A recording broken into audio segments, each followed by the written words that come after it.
today's video, I'm going to teach you how to connect a Google API key in Cursor and select a Google model. First, open the Cursor application. Look for the gear icon, which opens Settings. Click it to bring up the Settings panel. Once you're there, navigate to the section labeled Models. This is where Cursor manages connections to different AI providers, including Google. Before you proceed, make sure you have your Google API key handy. If you don't have one yet, you can pause here, create a key in your Google AI account, and come back. Never share this key publicly and avoid pasting it into documents or chats. Treat it like a password. On the Models page, locate the input field for the Google API key. Click inside the field, paste your key, and double-check that you didn't copy any extra spaces at the beginning or end.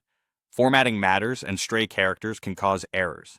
Next, click the Verify button. Cursor will reach out to Google servers to confirm that your key is valid and has the necessary permissions. This only takes a moment. If verification fails, try pasting the key again to rule out typos. Also confirm that the key hasn't been restricted or revoked in your Google account. You can rerun verification as many times as needed. When the key is successfully validated, Cursor enables it automatically. From this point forward, you can use Google's models directly inside Cursor without re-entering the key. The connection is stored securely within Cursor's settings on your machine. If you later rotate the key for security, just repeat this same process to update it. Now, an optional but helpful step. When you're using AI features in the chat panel or the editor, you can choose a specific Google model from the Model Selection dropdown. For many coding and reasoning tasks, a general model like Gemini Pro is a solid default.